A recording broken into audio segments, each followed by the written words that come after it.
Nous continuons avec le chapitre 10 et 11 dans le livre du Deutéronome. Alors ces chapitres 10 et 11 forment comme une sorte de conclusion sur cette première partie du Deutéronome que vous venez d'entendre et qui retraçait l'histoire depuis le désert jusqu'à l'entrée en terre promise et qui surtout était l'occasion pour Moïse de rappeler les grands principes de la spiritualité, de la vie chrétienne, le désir du bonheur avec la terre promise, la question de l'intégrité à travers l'anathème, la question de l'orgueil spirituel ou de la satisfaction qu'on a vu dans les épisodes précédents, etc., etc. Moïse vous propose de clôturer cette partie en faisant un petit récapitulatif.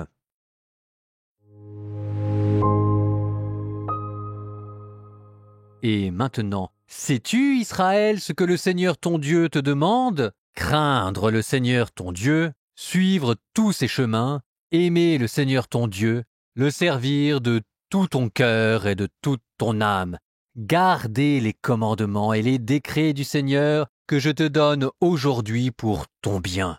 C'est au Seigneur ton Dieu qu'appartiennent les cieux et les hauteurs des cieux, la terre et tout ce qu'elle renferme. Et pourtant, c'est uniquement à tes pères que le Seigneur ton Dieu s'est attaché par amour. Après eux, entre tous les peuples, c'est leur descendance qu'il a choisie, ce qu'il fait encore aujourd'hui avec vous.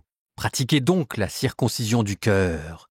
N'ayez plus la nuque raide, car le Seigneur votre Dieu est le Dieu des dieux et le Seigneur des seigneurs, le Dieu grand, vaillant et redoutable, qui est impartial et ne se laisse pas acheter.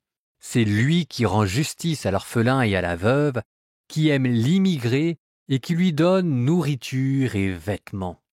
Aimez donc l'immigré, car au pays d'Égypte, vous étiez des immigrés. Tu craindras le Seigneur ton Dieu, tu le serviras, c'est à lui que tu resteras attaché, c'est par son nom que tu prêteras serment. Il est ton Dieu, c'est lui que tu dois louer. Il a fait pour toi ces choses grandes et redoutables que tu as vues de tes yeux.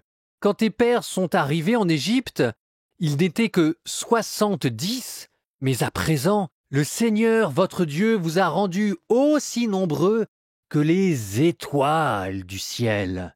Tu aimeras donc le Seigneur ton Dieu, et tu garderas ses observances, ses décrets, ses ordonnances et ses commandements chaque jour.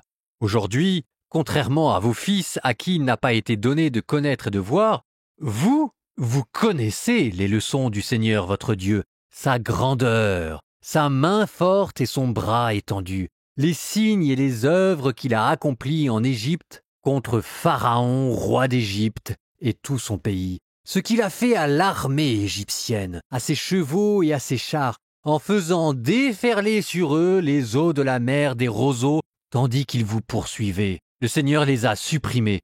Vous le constatez encore aujourd'hui. Vous connaissez ce qu'il a fait pour vous dans le désert, jusqu'à ce que vous arriviez en ce lieu. Ce qu'il a fait à Dathan et à Abiram, les fils d'Éliab, fils de Rouben, quand la terre ouvrit sa bouche et les engloutit au milieu de tout Israël, avec leurs familles, leurs tentes et tous les gens qui les suivaient. Ce sont bien vos propres yeux qui ont vu toute la grande œuvre accomplie par le Seigneur. Vous garderez donc tous les commandements que je te prescris aujourd'hui, afin d'être fort, de prendre possession du pays où vous allez rentrer, et de prolonger ainsi vos jours sur la terre que le Seigneur a juré à vos pères de leur donner, à eux et à leur descendance, un pays ruisselant de lait et de miel. Car le pays où tu entres, pour en prendre possession, n'est pas comme le pays d'Égypte d'où vous êtes sortis. Après avoir semé, il te fallait arroser avec ton pied comme on arrose un jardin potager. Mais le pays où vous allez passer pour le posséder est un pays de montagnes et de vallées qui boit la pluie du ciel. C'est un pays dont le Seigneur ton Dieu prend soin. Les yeux du Seigneur ton Dieu sont fixés sur lui constamment du début à la fin de l'année. Assurément, si vous écoutez bien mes commandements, ce que je vous prescris aujourd'hui, si vous aimez le Seigneur votre Dieu et le servez de tout votre cœur et de toute votre âme, je donnerai à votre pays la pluie en son temps, pluie d'automne et pluie de printemps, et tu récolteras ton froment, ton vin nouveau et ton huile fraîche. Je mettrai dans ton champ de l'herbe pour ton bétail. tu mangeras et tu seras rassasié. Prenez bien garde que votre cœur ne soit séduit, que vous ne vous détourniez pour servir d'autres dieux et vous prosterner devant eux. La colère du Seigneur s'enflammerait contre vous. Il fermerait les cieux, et il n'y aurait plus de pluie, la terre ne donnerait plus son fruit, et vous disparaîtriez rapidement de ce bon pays que le Seigneur vous donne. Les paroles que je vous donne, vous les mettrez dans votre cœur, dans votre âme, vous les attacherez à votre poignet comme un signe. Elles seront un bandeau sur votre front. Vous les apprendrez à vos fils, vous les leur direz quand tu seras assis dans ta maison et quand tu marcheras sur la route, quand tu seras couché et quand tu seras debout. Tu les inscriras à l'entrée de ta maison et aux portes de ta ville. Ainsi, vos jours et ceux de vos fils seront nombreux sur la terre que le Seigneur a juré à vos pères de leur donner. Que ces jours durent aussi longtemps que les cieux au-dessus de la terre. Car si vous gardez bien, pour les mettre en pratique, tous ces commandements que je vous prescris, aimez le Seigneur votre Dieu, marchez dans tous ses chemins et vous attachez à lui, alors le Seigneur dépossédera toutes ces nations devant vous et vous posséderez des nations plus grandes et plus puissantes que vous. Tout lieu que foulera la plante de vos pieds vous appartiendra. Votre territoire s'étendra depuis le désert et le Liban, depuis le fleuve l'Euphrate jusqu'à la Méditerranée. Personne ne vous résistera. Le Seigneur votre Dieu répandra frayeur et terreur sur toute la surface du pays que vous foulerez, comme il vous l'a dit. Vois, aujourd'hui je vous propose la bénédiction ou la malédiction. La bénédiction, si vous écoutez les commandements du Seigneur votre Dieu que je vous donne aujourd'hui. La malédiction, si vous n'écoutez pas les commandements du Seigneur votre Dieu. Si vous vous écartez du chemin que je vous prescris aujourd'hui pour servir d'autres dieux que vous ne connaissez pas. Lorsque le Seigneur ton Dieu t'aura fait entrer dans le pays où tu arrives pour en prendre possession, tu placeras la bénédiction sur le mont Garizim et la malédiction sur le mont Ébal. Ces monts ne sont-ils pas au-delà du Jourdain, derrière la route du couchant, dans le pays du Cananéen qui habite dans la Araba en face de Gilgal, à côté des chênes de Morée? Car vous allez passer le Jourdain pour entrer en possession du pays que le Seigneur votre Dieu vous donne.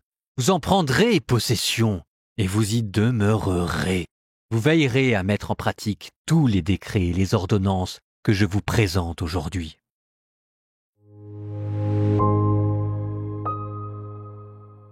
Deux petites remarques sur les bénédictions, malédictions et sur les exhortations à aimer Dieu de tout son cœur. Alors je commence par les bénédictions et les malédictions. Ça ça anticipe la fin du Deutéronome quand Moïse va donner les bénédictions et les malédictions solennelles parce que ça va monter en puissance et c'est derrière vous dire qu'en fait, ce qu'est en train de vous dire Moïse n'est pas gratuit, que derrière il y a un choix radical à travers toutes ces questions. C'est est-ce que vous êtes en train de choisir la vie, la bénédiction, ou est-ce que vous êtes en train de choisir la mort, la malédiction?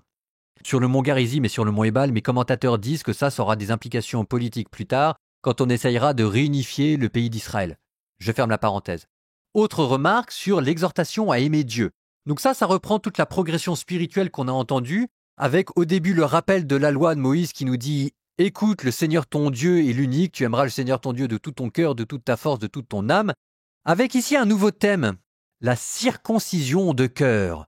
La circoncision de cœur, ce qui fait le lien avec Abraham, qui avait amené la circoncision de la chair, mais derrière, c'est la circoncision intérieure qui compte, celle qu'apporte la foi. Généralement, on dit qu'un cœur incirconcis, c'est un cœur qui est dur. C'est Dieu qui demande de ne pas avoir un cœur dur. Et pour ne pas avoir un cœur dur, il faut être humble. Et pour être humble, la meilleure manière, c'est encore la foi. Ce qui trouvera un écho dans le Nouveau Testament avec une phrase très célèbre de saint Paul, Romains chapitre 2. Le juif n'est pas celui qui en a l'apparence, et la circoncision n'est pas celle qui est visible dans la chair. Mais le juif, c'est celui qui l'est intérieurement, et la circoncision, c'est celle du cœur, selon l'esprit, et non selon la lettre. Donc en fait, avec le Deutéronome, vous avez qui commence un long travail de spiritualisation de la tradition religieuse d'Israël qui aboutira jusqu'à saint Paul, l'incirconcision de cœur qui est ici, dont on commence à parler, et qui aboutira au baptême. Parce que derrière, en fait, c'est le baptême qui permet de circoncire le cœur. Nous terminons par une prière. Au nom du Père et du Fils et du Saint-Esprit. Seigneur Jésus, je viens à toi avec un cœur alourdi, parfois dur, fermé et encore incirconcis. Tu vois tout ce qui encombre mon cœur, tout ce qui me retient de t'aimer pleinement, tout ce qui m'empêche de m'ouvrir à toi. Je te demande, Seigneur, de m'aider. Je te demande de briser les murs de mon cœur. Et là où il y a l'orgueil, la dureté et l'indifférence, que tu mettes ton esprit. Seigneur Jésus, tu as dit que tu changerais nos cœurs de pierre en cœurs de chair. Change mon cœur. Et vous, que Dieu vous bénisse et vous garde, le Père, le Fils et le Saint-Esprit.